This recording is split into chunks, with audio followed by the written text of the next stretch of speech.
नमस्कार दोस्तों, मेरा नाम है पीयूष। आप देख रहे क्वेश्चन आवर भारत।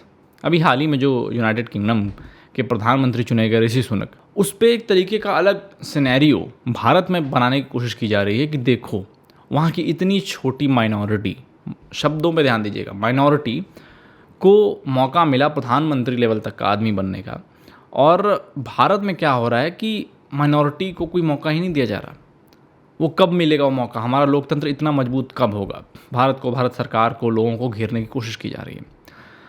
उस पर दो अलग तरीके के तर्क आ रहे हैं। कुछ लोग ये कह रहे हैं कि माइनॉरिटी का मतलब है सिर्फ मुसलमान, और हैशटैग ट्रेंड कराया जा रहा है ट्विटर पे कि मुस्लिम पीएम हमें चाहिए।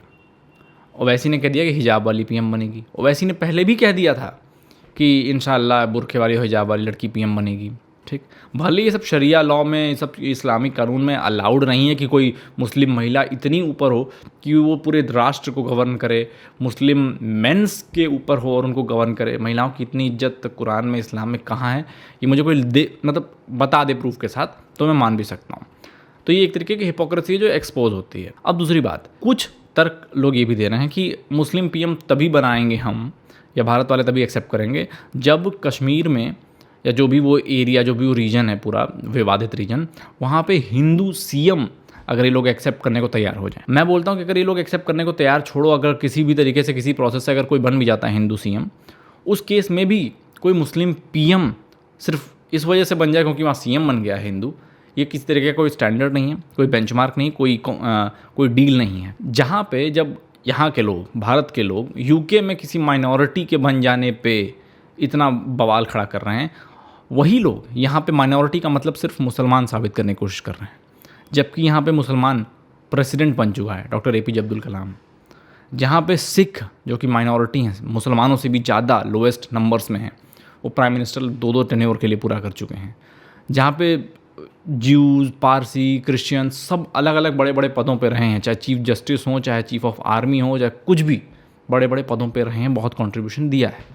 लेकिन यहाँ पे जब यहाँ पे एक प्रोपेगेंडा, एक पॉलिटिक्स और एक नैरेटिव क्रिएट करने की कोशिश की जा रही है, टारगेट करने की कोशिश की जा रही है, तो यहाँ पे सिर्फ मतलब इतना है कि माइनॉरिटी मतलब मुस्लिम।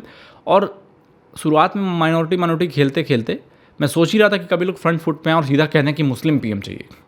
तब तक ट्विटर पर ट्रेंड होते हुए मैंने देख लिया कि मुस्लिम पीएम की बात शुरू हो चुकी है। तो यहाँ पे किसी माइनॉरिटी के लिए कोई प्यार नहीं है। यहाँ पे सीधा मतलब उस वक्त से 1947 जब इनको माइनॉरिटी के लिए एक अलग देश चाहिए था, उस वक्त से लेकर आज तक माइनॉरिटी मतलब मुसलमान ही है, इनको और किसी की चिंता नहीं है। सिनेरियो चल रहा है पूरी दुनिया में जो मुसलमानों के खिलाफ जाता हुआ नजर आ रहा है, लेकिन मुसलमान उसको भाप नहीं पा रहा है। वो सिर्फ एक राग अलाप रहा है, विक्टिम कार्ड खेल रहा है कि हमें अपॉर्चुनिटी नहीं मिलती। पर कभी अपने गिरेबान में नहीं झाँक रहा कि हम ऐसा क्या करते हैं कि हमें अपॉर्चुनिटी नहीं दी जा रही, कहीं भी, पूरी दुनिया में कहीं भी नहीं दी जा रही। माइनॉरिटी के पीएम ना बनने का राग क्यों नहीं क्रिश्चियन, पारसी, यहूदी या अन्य वो रिलीजन वाले, बौद्ध, ये तमाम क्यों नहीं कहते, उठ के खड़े होते, विरोध करते? क्यों मुस्लिम पीएम ट्रेंड कर रहा है? क्यों सिख, जैन, बुद्ध, पारसी, बाकी क्यों नहीं ट्रेंड कर रहा? तो ये पूरी कॉन्स्पिरेसी है जो एक्सपोज हो चुकी है, दुनिया समझ रही है, बस आपको समझने की जरूरत है। और रही बात वहाँ कैसे वो बन गए, 1.3% हिंदू होते हुए कैसे बन गए, जबकि वो 4.something% तो मुसलमान हैं। क्योंकि हिंदू जिस देश में जाता है उसको बाहें खोल के एक्सेप्ट किया जाता है। हिंदू जिस देश में जाता है वो वहाँ पे कल्चरली, फाइनेंशियली, हर तरह से कंट्रीब्यूट करता है, अपने देश को इंट्रोड्यूस करता है, मतलब वहाँ पे कुछ ना कुछ ऐड ऑन ही करता है, वहाँ के कल्चर के लिए बेनिफिट ही है। इसलिए हर जगह इस्लामिक कंट्रीज़ में मंदिर बन रहे हैं। तो कुछ तो कारण है कि हिंदुओं से लोगों को लगाव है। हर वो कंट्री जहाँ मुसलमान एकदम अपने आप को विक्टिम कार्ड खेलते हुए पाया जाता है, तो ऐसा क्या कारण है कि वहाँ पे प्रताड़ित है? और दुनिया के हर देश में मुसलमान ही प्रताड़ित है, चाहे वो इस्लामिक कंट्री ही क्यों ना हो, मुसलमान एक दूसरे से ही प्रताड़ित है। इस पर विचार करने की ज़रूरत है। अगर अच्छा लगा तो शेयर करिएगा। बहुत दिन बाद आया हूँ तो उसके लिए क्षमा चाहता हूँ। प्रयास करूँगा कि रेगुलर रहूँ। कमेंट करके बताइएगा अपना पॉइंट ऑफ व्यू। नए हैं तो सब्सक्राइब किए बिना मत जाइएगा। फिर मिलते हैं अगली वीडियो में। जय हिंद, वंदे मातरम। तो लाइक और शेयर ठोक दीजिए, महाकाल का दबा के लाइक और शेयर ठोक दीजिए।